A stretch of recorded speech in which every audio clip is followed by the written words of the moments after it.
What's good, guys? It's your boy CS.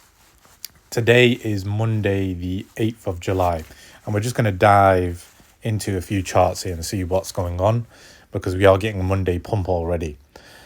From my last video, if you recall, I talked about the capitulation and how we were oversold, and there were a few charts that we looked at.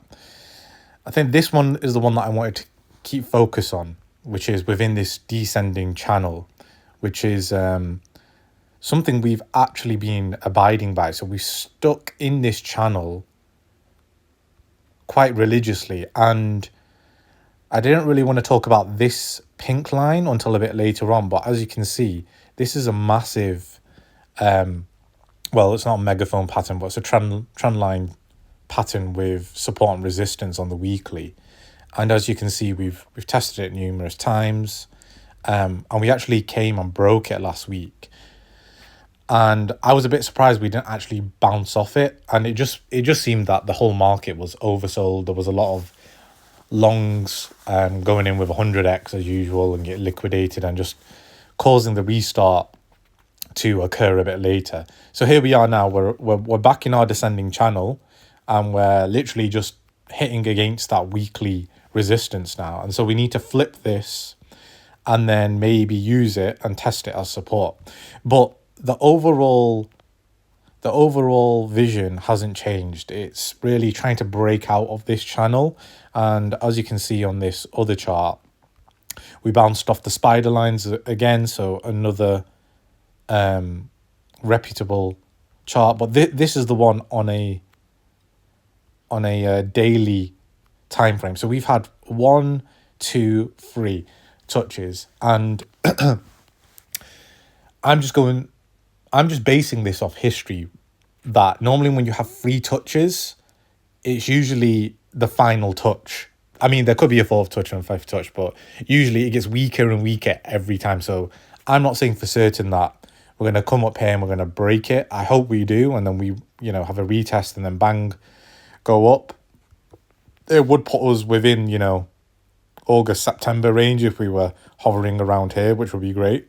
But again, we could come all the way down here. That is a possibility, like I have been saying. Personally, I think this week as well, we've had 4 red candles, if I'm not mistaken. Yeah, so we've had 1, 2, 3, 4, and everything just looks oversold. Like we've just been coming down at such an alarming rate that we are due a bounce. Now, the bounce may only be a temporary bounce. We may only get to around here or up onto that upper resistance trend line, and then we may even come back down. We just need to see how the market reacts, really.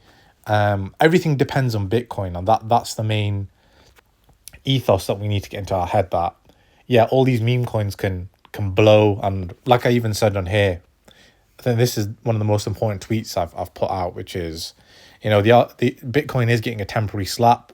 Went all the way down to 56k, but us guys are buying these massive dips.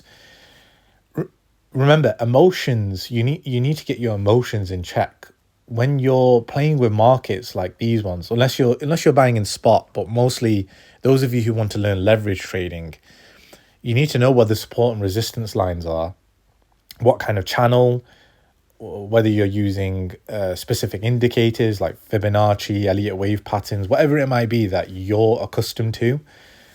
You need to put it into practice and let the trade come to you. So even on this, look, it just bounced, I'd almost say perfectly, but it did. It hit the trend line and has come back up. And as we can see on this, we've come back up. You'd be in profit if you bought on the trend line at 53k, all the way now up at 57k.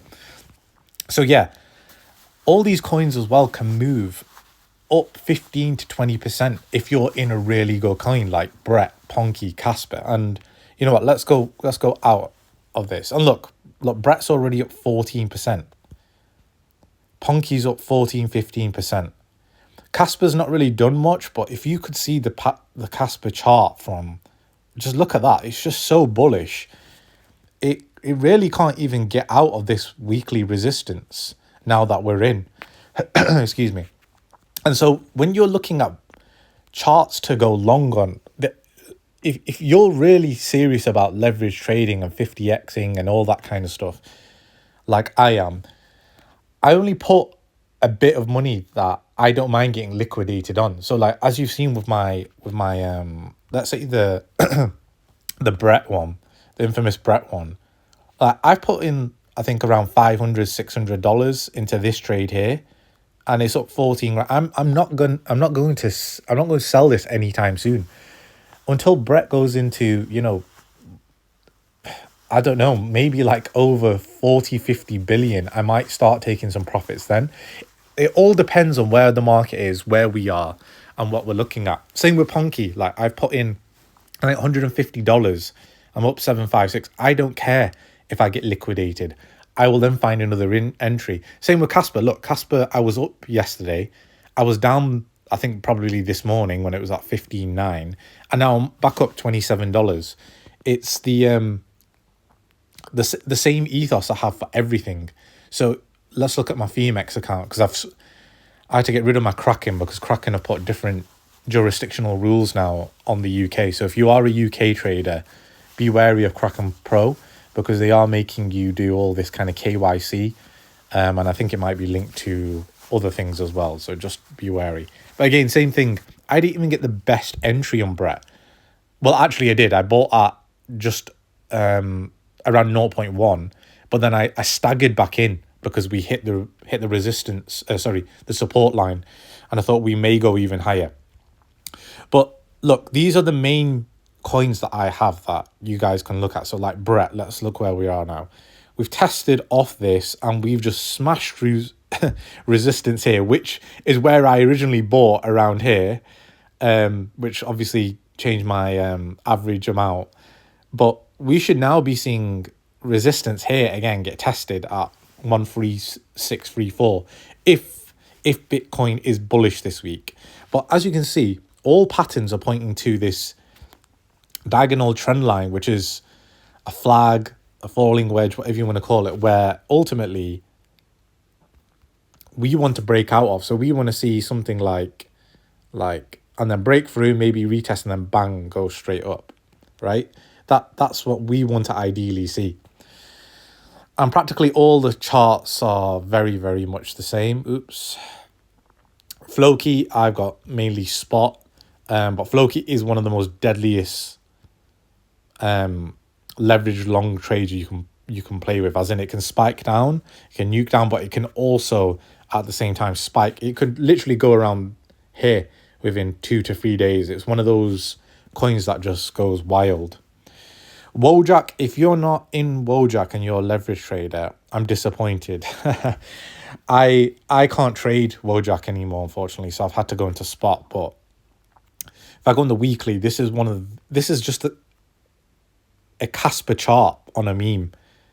It literally explodes and then retraces, explodes and then retraces, and then explodes, and then we've just retraced and we're here. This is the entry point where we are now, between these pink support and resistance zones. This is the zone to long. It's just such an amazing entry, because Wojak can literally, it can double your money within one to 2 days, and you can take out your profits of your initial entry, and you're laughing like, look, it only needs to go to here, around this region, to 2x. And it's currently at an 80 million market cap, which is considerably smaller to the other meme coins that we've been looking at. Ponky needs no introductions. Very similar to all the other charts. Still has this diagonal trend line. Needs to break it. As you remember, I bought around here. Currently at this horizontal support. But once we break it, we're going to be into very, very crazy territory. But look, it's already above. While we were talking, it went from 14% to nearly 16%. It's crazy. Casper, I've already gone through this, but if I was going to long something, it would be Casper, Brett.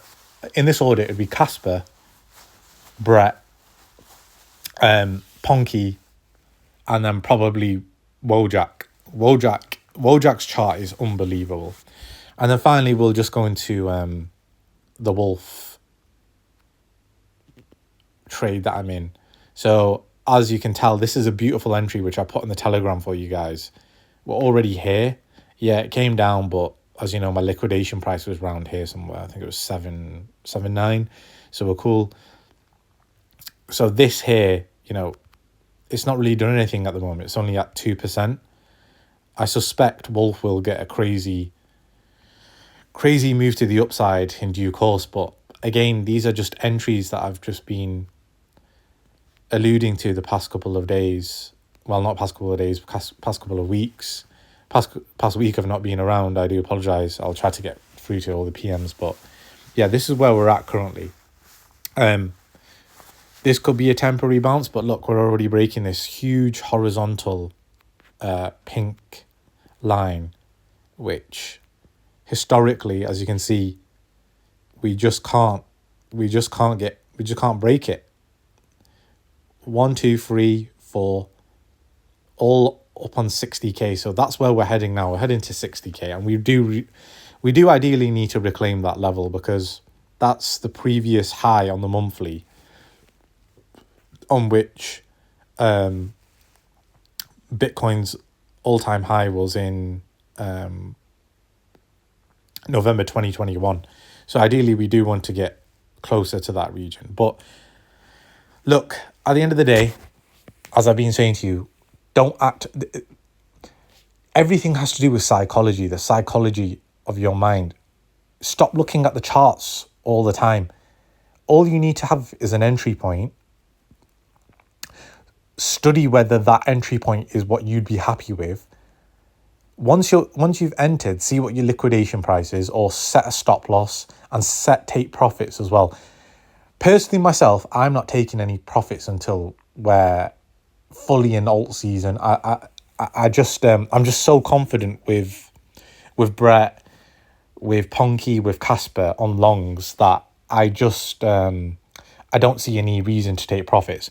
The other coins that I've got, Floki, Wojak on spot, for instance, I have already taken profits in terms of just my original entry and then some. But regardless, do what works for you. You need to have a system in place where whatever your target goal is, once you reach it, you need to let go. Don't let greed get the best of you. So for instance, in my Brett trade on MEXC, for instance, this is a trade where I want to turn 3 figures into 6 figures. If I'm right, I think Brett basically just needs to go to under $1, from what I remember. That's like 100 grand for me, which I think a lot of us are pretty confident Brett is going to go to those prices, right? So for me, I have a goal in mind where I want to make 6 figures out of just this one trade on Brett, just this one trade on 20x leverage, right? On Ponky, for instance, I think Ponky can get over $1 billion. And Ponky's a weird one because the team's great. I just want to see how fast it shoots on Solana, because the faster it goes up, obviously there's going to be a retrace after. And I want to see where that retrace takes us as the next support zone, the next demand zone, right? Because a lot of people are calling for Whiff's head. We already know on base, Brett will take Whiff. Well, we're very certain of that on our side. Whether Ponky can become number one or not is a different question. I'm very confident that it can. So when I say Ponky can go into the billions with the team that it's got, the marketing, I think it's on a whole different level. And so Ponky, I'm looking at anywhere from 5 figures, I guess like 10 grand onwards, that I'm ready to take profit on. And so the same thing needs to be done with yourselves, as in what are my areas of take profit? What do I want to achieve this bull cycle? Anyone can become a millionaire, don't get me wrong, but also greed can make them lose everything. So aspiring to become a millionaire is one thing, which is great. Have that passion to do so, but also keep your emotions in check. And I'm going to keep saying this, emotions is everything. If there's anything I'm going to keep reiterating on this channel, it's